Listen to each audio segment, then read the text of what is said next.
राज्य के निकाय चुनाव में एक बार फिर अच्छे प्रदर्शन से गहलोत सरकार का दबदबा कायम हुआ है। कांग्रेस ने प्रदेश के 20 जिलों में हुए 90 निकायों के चुनाव में 48 में अपना बोर्ड बनाया है, जबकि भाजपा 37 में बोर्ड बना पाई है। हालांकि अजमेर नगर निगम पर एक बार फिर भाजपा कब्जा करने में सफल रही है। पिछले चुनाव के मुकाबले कांग्रेस को दुगने और भाजपा को आधे निकाय मिले हैं। सबसे रोचक मुकाबला कुचामन नगर पालिका में रहा, जहां भाजपा की क्रॉस वोटिंग की वजह से 38 साल बाद कांग्रेस के हाइब्रिड प्रत्याशी को जीत मिली है।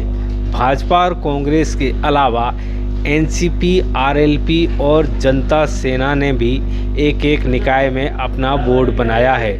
दूसरी ओर 2 निकाय ऐसे भी हैं जिन पर निर्दलीय प्रत्याशियों ने कब्जा किया है।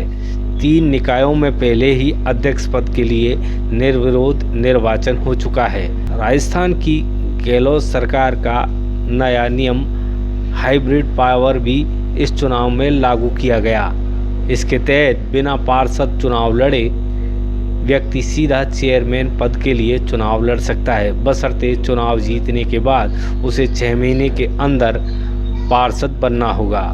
गंगापुर नगरपालिका में हुए अध्यक्ष पद के चुनाव में कांग्रेस के समर्थन से निर्दलीय उम्मीदवार दिनेश चंद तेली ने जीत दर्ज की।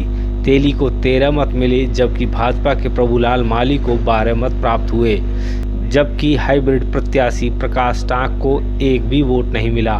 दिनेश चंद तेली के अध्यक्ष निर्वाचित होते ही उनके समर्थकों में खुशी की लहर दौड़ गई। आतिशबाजी करते हुए जश्न मनाया।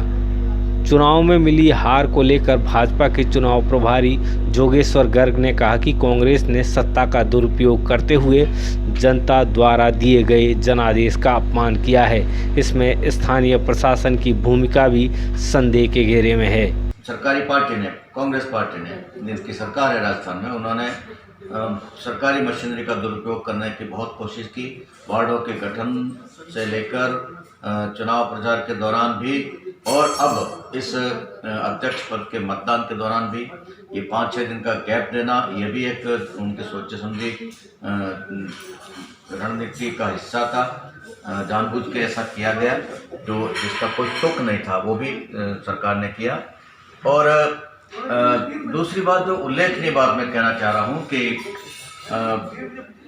गंगापुर में कांग्रेस की ऐसी दयनीय स्थिति हो गई कि एक निर्दलीय पार्षद के सामने पूरे पार्टी को सरेंडर होना पड़ा। पार्टी के सिंबल पर जीते हुए 12 के 12 पार्षदों को समर्पित करना पड़ा उसके सामने, और अपने अधिकृत उम्मीदवार का नाम वापस लेना पड़ा उनको।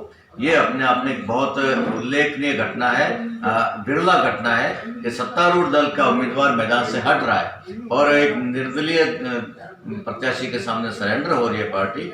ये इसके लिए वो अपना अध्यक्ष बनाकर भले वो उसको अपना अध्यक्ष कहकर भले खुश हो रहे होंगे, पर पार्टी की जो इसमें किरकिरी हुई है कांग्रेस पार्टी की, वो उसमें कोई शक की गुंजाइश नहीं है। लाखेरी नगर पालिका में अध्यक्ष पद के चुनाव के लिए कांग्रेस की ओर से आशा शर्मा और भाजपा की ओर से रेणु चुनाव मैदान में थी। इसमें कांग्रेस की आशा शर्मा को 20 और भाजपा की रेणु को 10 व निर्दलीय प्रत्याशी को 5 वोट मिले। इस तरह कांग्रेस की आशा शर्मा ने 10 वोट से जीत दर्ज की। केशोराय पाटन में नगर पालिका अध्यक्ष के लिए चुनाव में कन्हैयालाल कराड़ ने जीत दर्ज की। कांग्रेस के कन्हैयालाल को 16 और भाजपा के रामनारायण मेघवाल को 9 वोट मिले। पार्षद के चुनाव में भाजपा को 12 तथा कांग्रेस को 9 वार्डों में जीत मिली थी, जबकि 4 निर्दलीय प्रत्याशी विजयी हुए थे। कांग्रेस ने भाजपा के खेमे में सेंधमारी करते हुए क्रॉस वोट के माध्यम से 16 वोट अपने खाते में किए, जबकि भाजपा को बहुमत के लिए केवल 1 वोट की आवश्यकता थी, जिसे हासिल करने में वह नाकाम रही।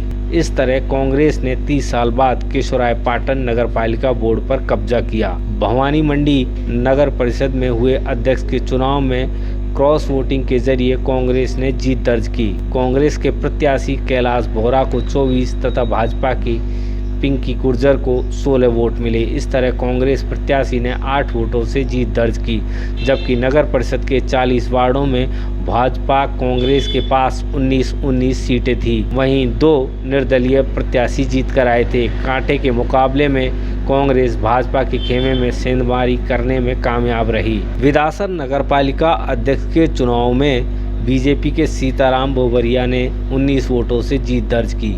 वहीं निर्दलीय प्रत्याशी बेगराज नाई को 16 वोट मिले। मतदान के लिए कांग्रेस भाजपा के पार्षद बसों में सवार होकर मतदान करने पहुंचे। चुनाव जीतने के बाद सीताराम बोबरिया को रिटर्निंग अधिकारी ने अध्यक्ष पद की शपथ दिलाई।